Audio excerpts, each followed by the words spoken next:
सकाळी 9 ते 12 दर मंगळवारी सकाळी 9 ते 12 या कालावधीमध्ये आम्ही याच ठिकाणी महात्मा गांधी विद्यालयाच्या मागच्या बाजूला श्री गणेशदादा झोपे यांच्या घराजवळ शिवसेनेचं जे शहर मध्यवर्ती शहर कार्यालय आहे, वरणगाव शहर कार्यालय, तेथे जनता दरबारचं आयोजन केलेलं आहे। यातून जनतेच्या समस्या ऐकून घेऊन त्याच्यावर जागेवरच निराकरण करण्यासाठी शिवसेना प्रयत्नशील असेल। तर नागरिकांनी याचाही लाभ घ्यावा। त्याचीही तुम्हाला नोंदणी करायची असेल तर आधी दिलेल्या नंबरवर आपण नोंदणी करू शकता। त्याचबरोबर तिसरा एक विषय समोर आला की रक्तासाठी बरेच आम्हाला फोन कॉल येत असतात आमच्या पदाधिकाऱ्यांना। कारण शिवसेना ही एकमेव संघटना अशी आहे की आरोग्यविषयक सेवा सुविधा देण्यामध्ये अग्रेसर आहे। आम्ही आमचे पदाधिकारी आणि आम्ही मुंबईपर्यंतची आरोग्य सेवा देत असतो, परंतु कुठेतरी रक्ताच्या बाबतीमध्ये अनेक प्रकारे पदाधिकारी कार्यकर्त्यांनी ग्रामीण भागातील जनतेला अनेक अडचणी येत असतात। त्यासाठी एक शिवसेनेतर्फे रक्तदाता सूची करण्याचं काम आम्ही चालू केलेलं आहे। त्यामध्ये जवळपास आतापर्यंत 14 तारखेपासून आतापर्यंत 3 दिवसामध्ये जवळजवळ 103 रक्तदात्यांची नोंदणी झालेली आहे। तर ती अशी रक्तदाता सूची आम्ही तयार करतोय। ती सूची पुढे येत्या मार्च महिन्यामध्ये ती प्रकाशित केली जाईल आणि त्या सूचीवर देखील शिवसेना कार्यालयामध्ये जो कोणी रक्तासाठी फोन करेल त्याला रक्तदाता उपलब्ध करून देण्याचं काम शिवसेनेमार्फत होईल। असे अनेकविध प्रकारचे उपक्रम शिवसेना राबवत असते। आपल्या माध्यमातून या सर्व माहिती जनतेकरता पोहोचवी त्याकरता हा प्रपंच आहे। शिवसेना सर्व प्रकारची समाजसेवा करण्यासाठी अग्रेसर संघटना आहे। त्या समाजसेवेबरोबरच आम्ही राजकारण करतोय।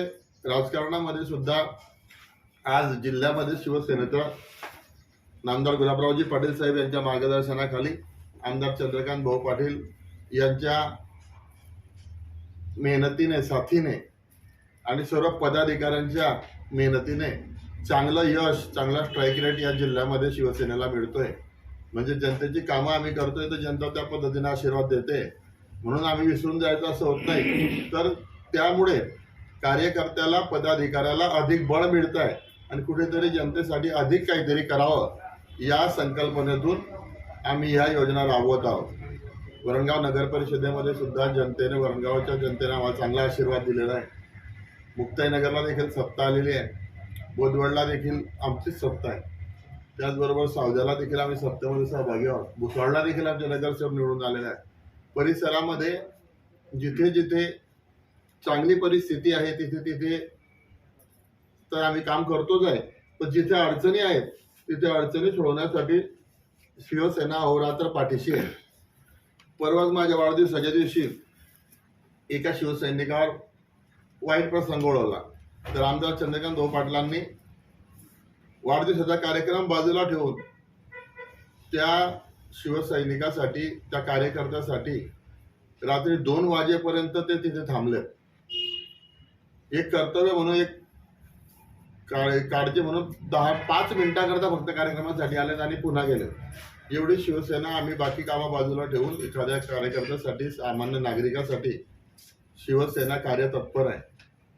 त्याचबरोबर आता पुढे राजू भाऊंनी सांगितल्याप्रमाणे जिल्हा परिषद पंचायत समितीच्या निवडणुका येऊ घातलेल्या आहेत। यामध्ये देखील संघटनेमार्फत आम्ही चांगलं यश मिळवू, चांगले उमेदवार देऊ, लोकांच्या पसंतीतले उमेदवार देऊ। शक्यतो शिवसेना ही स्वतंत्रच इलेक्शन लढेल या भागामध्ये, कारण संघटनेचं अस्तित्व टिकवायचं आहे तर स्वतंत्र काहीतरी केलं पाहिजे या विचाराचे आम्ही आहोत। त्यामुळे येत्या जिल्हा परिषद पंचायत समिती निवडणुकीसाठी आमची संघटना सज्ज झाली आहे। येणाऱ्या ग्रामपंचायतींसाठी देखील आम्ही पुढे चांगल्या प्रकारे तयारी करत आहोत। त्याचबरोबर वरणगाव शहराच्या संदर्भामध्ये काही चर्चा करायची झाल्यास आमचे ज्येष्ठ नगरसेवक राजू भाऊ आपल्याशी बोलतीलच। त्याचबरोबर अजून काही उपक्रम जसे समोर येतील सेवेचे, जे 80% समाजकारण आम्ही करतो त्यातून आम्ही ते उपक्रम राबवत राहू. तर माझी तमाम जनतेला विनंती आहे की जो नंबर जाहीर केलेला आहे 8055 743 555 हा एक कॉल प्रॉब्लेम सॉल्व साठीचा नंबर आपण नोंदवून घ्यावा आणि केव्हाही शिवसेनेला हाक द्या. शिवसेना आपल्याला साथ देईल. आणि येत्या मंगळवारपासून दर मंगळवारी सकाळी 9 ते 12 वाजेपर्यंत शिवसेना कार्यालय, मध्यवर्ती कार्यालय, वरणगाव शहर, महात्मा गांधी विद्यालयाच्या शेजारी इथे जनता दरबाराचं आयोजन करण्यात आलं आहे. तर माझी सर्व माता भगिनी पिता बंधूंना विनंती असेल की आपण इथे उपस्थित राहून आपल्या समस्या सोडून घ्या. शिवसेना त्यासाठी आपल्याला मदत करेल आणि आपल्या समस्या 100% सोडवण्यासाठी शिवसेना आणि शिवसेनेचे पदाधिकारी, कार्यकर्ते, लोकप्रतिनिधी आपल्याला मदत करतील. एवढे बोलतो आणि थांबतो. नगरपालिकेसंदर्भात काही असेल तर सन्मान